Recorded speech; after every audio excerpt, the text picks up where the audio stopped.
So Jameson Williams, the stud wide receiver from the Alabama Crimson Tide, now a member of the Detroit Lions, he was part of that wide receiver run in the draft back in 2022.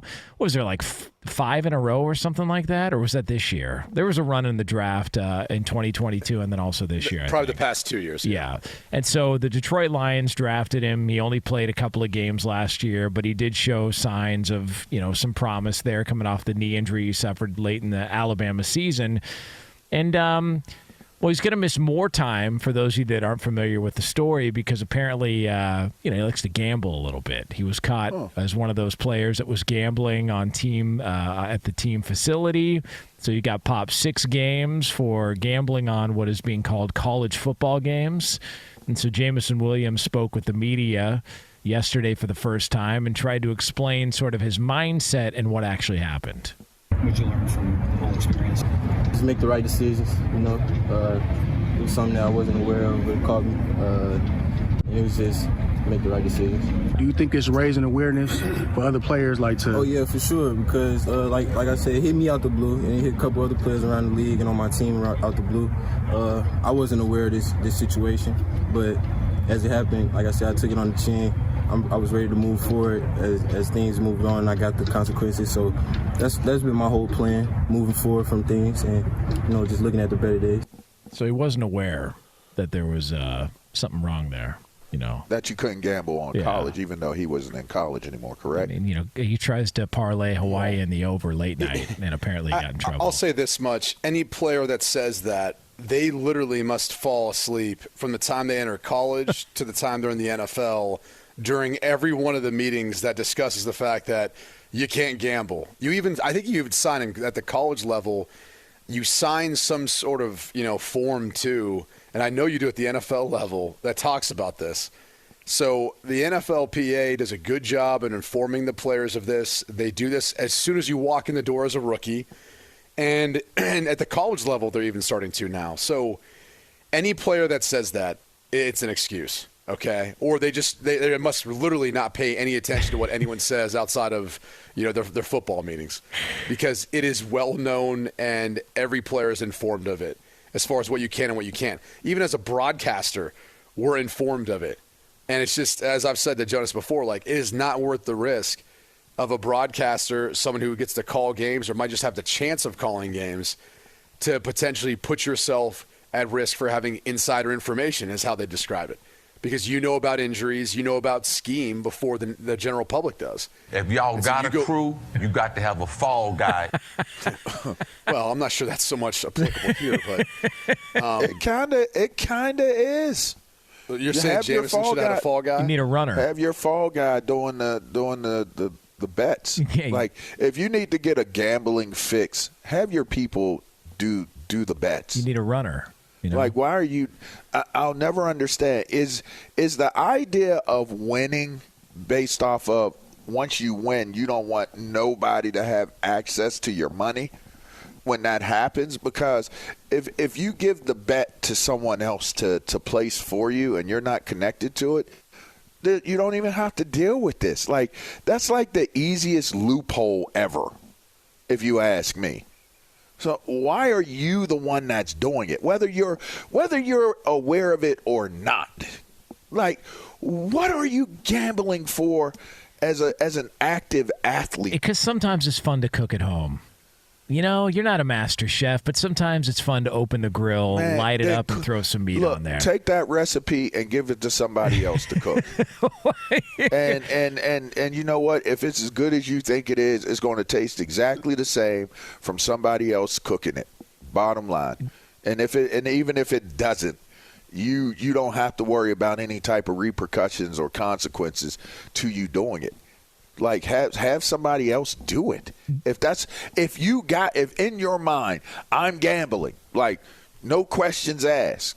Like, I could see if like a substance, right? Like Josh Gordon couldn't get out of the way of is that the kid that kept popping? Yeah, for the weed? wide receiver. Yeah.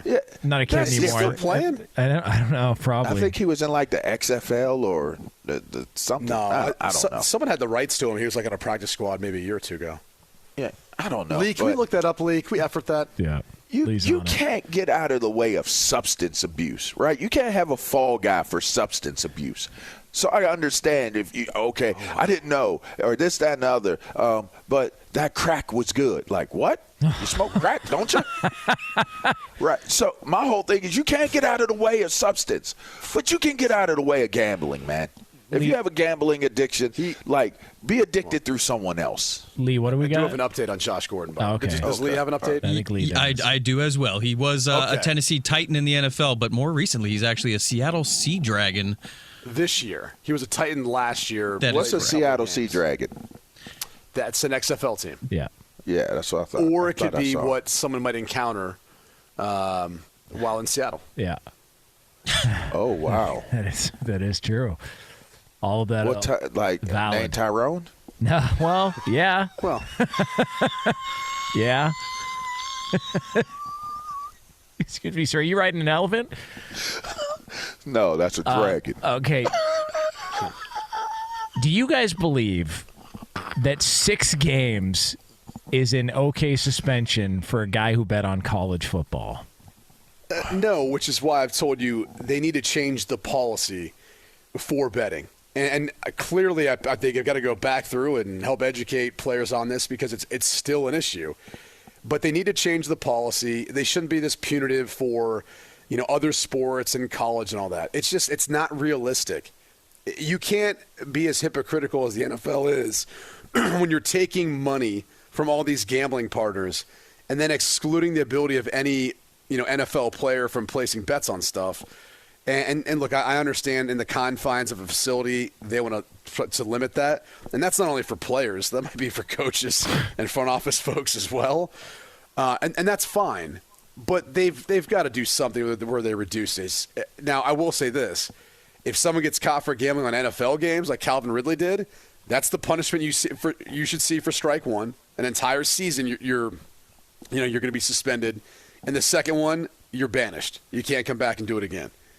Because it's too important to the integrity of the league to be able to not have this thought that players are potentially fixing games, especially like meaningless games where it's the end of the season, a team's not in position to, go to the playoffs. You would think there might be a lot of guys who are on the take, and that would be a big-time concern. So they've got to hammer that as best they can. But when it comes to other sports, I mean, come on, it's unrealistic. And as I've said before, it's always existed in maybe a fantasy, baseball, basketball form.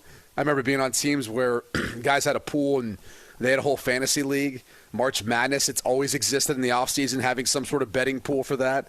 Right, wrong, or indifferent, it's a part of sports. It's a part of our society now more so than ever. And so you've got to revamp the gambling policies for players. And fantasy football is gambling, and there 100%. are daily fantasy. Yes, daily fantasy is absolutely gambling because you can identify what player you think is going to have a good game, and then you can pick that guy for your team, and you're using money to wager on whether or not the guy's going to have a good performance. That's gambling. That's like an over/under that we do here on the show. That's exactly what that is. So I think the NFL should do this. All right. Tell me if you guys are on board with it. I believe that the punishment, for NFL games, I get it. I still think a year is a lot, especially considering Calvin Ridley. There were a couple of 7-game parlays, which never hit anyways. But if a player decides, hey, I got some real love for my alma mater, and I want to bet on my alma mater. Like if Joe Burrow decides, hey, I want to bet on some LSU games. I really like what Brian Kelly's done. He's fixed his accent. I feel like we're going to make a run at the national title.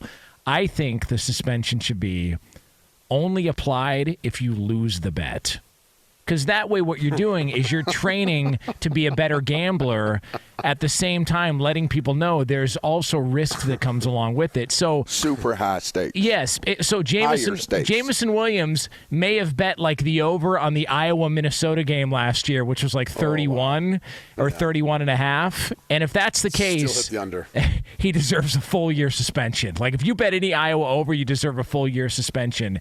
Wow. It was like, him betting Penn State against Illinois a couple of years ago when neither team wanted to score on a 2-point conversion. Like if he's betting on a game like that and he loses, he deserves to be punished. But if you win the bet, I think you should be celebrated for it. It's tough to win bets. I can attest to that. That's my proposal. It's an interesting proposal, that's for sure. I'm not sure they're going to take that into consideration, but yeah. Can I also give you credit though, Brady? Because I've tried. I think you could bet off of that, though.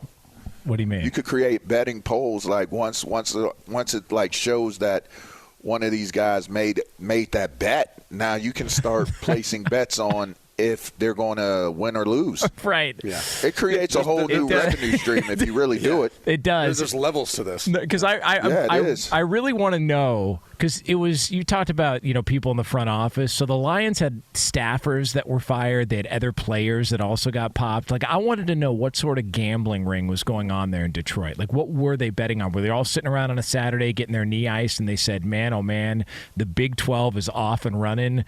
We'll take the over on that game. I want to know what they bet on.